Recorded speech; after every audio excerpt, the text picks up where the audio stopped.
ikú pagbe ọ̀pá tarótaró, ikú pàlùkò ọ̀pá tòun tó sùn, ikú pa lékelèké ọ̀pá tẹfuntẹfun. Àgbà òṣèré Kọ́lá Oyèwọ̀ ọwọ́ káàlẹ̀ sùn lọ́sùn. Wọ́n ti sin gbajúmọ̀ àgbà òṣèré nẹ̀ olóògbé Gabriel Adékọ̀yà Benedict Oyèwọ̀ tí gbogbo ayé mọ̀ sí Kọ́lá Oyèwọ̀. Ọjọ́ Ẹtì ọjọ́ 7 oṣù kẹjọ ọdún 2026 yìí ni wọ́n sin òkú náà sílùú rẹ̀ nílùú Ọba Ilé ìpínlẹ̀ Ọ̀ṣun. Tẹ́ ò bá gbàgbé, olóyè Oyèwọ̀ jáde láyé lọ́jọ́ 12 oṣù kẹfà ọdún 2026 yìí lẹ́ni 100 ọdún. Ilé ìjọsìn St. Joseph Catholic Church nílùú Ọba Ilé ni wọ́n ti bẹ̀rẹ̀ ètò ìsìnkú rẹ̀, níbi tí àwọn ọmọ olóògbé, ẹbí àti alábàáṣe tí wọ́n péjú sí kí wọ́n tó gbé e padà lọ sí ilé ìkẹyìn tí wọ́n sìn sí.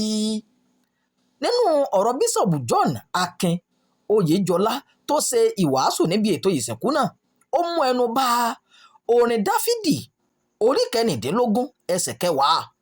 Ọ̀rọ̀ ìwàásù náà kò ṣàìkà pé nítorí ìwọ kì yóò fi ọkàn mi sílẹ̀ ní ipò òkú, bẹ́ẹ̀ ni ìwọ kì yóò jẹ́ kí ẹni mímọ́ rẹ kí ó rí ìdíbàjẹ́. Èyí ni kókó ọ̀rọ̀ ìyànjú tí Bíṣọ̀bù Oyèjọlá sọ fáwọn ọmọ òkú lákòókò tó ń gbà wọ́n nímọ̀ràn.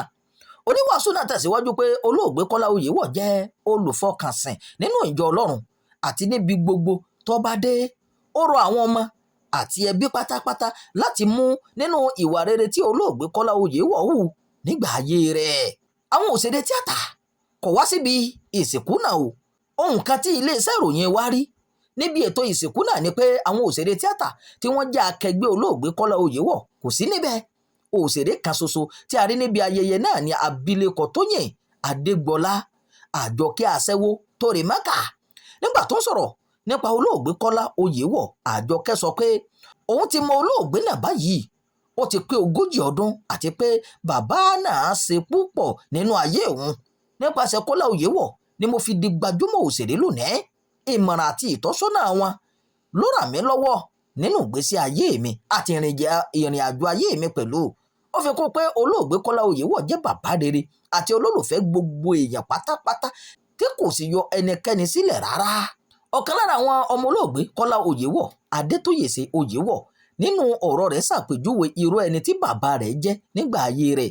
Adétóyèsé ní, bàbá mi jẹ́ ọ̀rẹ́ mi, olólùfẹ́ mi àti adarí rere fún mi àti fún gbogbo àwa ọmọ rẹ̀ pátápátá. Bàbá mi kì í ṣe bíi bàbá sí àwọn ọmọ rẹ̀, ọ̀rẹ́ ara rẹ̀ ni gbogbo àwọn ọmọ rẹ̀ jẹ́. Bàbá mi kò lè jẹun kó má ṣẹ́kù fáwọn ọmọ rẹ̀. Wọ́n sì ní àṣà kan, fífi ojú bá ọmọ sọ̀rọ̀ ni, kò lè yé àlejò, àwọn ọmọ nìkan ló yé. Adétóyèsé Oyèwọ̀ tẹ̀síwájú pé bàbá òun jẹ́ ẹni tó kó ẹbí àti gbogbo ìlú Ọba Ilé mọ́ra, adarí rere sì ni pẹ̀lú. Ó ní ikú bàbá náà dùn òun púpọ̀ àmọ́ kò sí ohun tóun lè ṣe sí i. Àgbà òṣèré tíátà Yorùbá tó tún jẹ́ olùkọ́ fásitì ni olóògbé Kọ́lá Oyèwọ̀.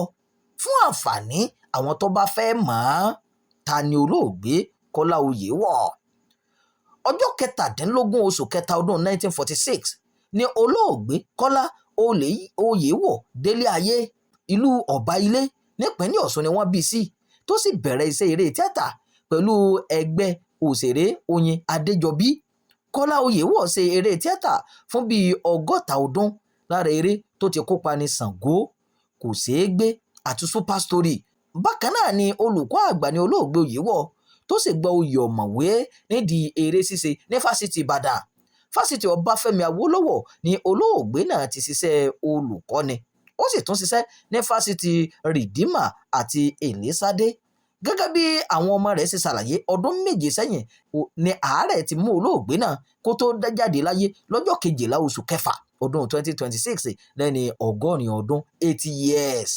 Ìròyìn fún ti àkókò yìí kò ní jù báyìí lọ. Ẹ má gbàgbé láti máa darapọ̀ mọ́ ìkànnì yìí, ẹ máa pín ká, ẹ máa fèròǹgbà ẹ sábàlá àríwú sí.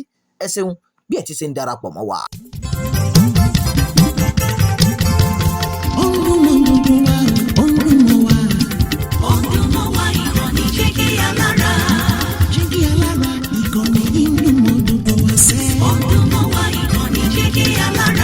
Ètò tó fún ni lóye, ètò tó wà ní lọ́yẹ̀ wà ń bẹ̀.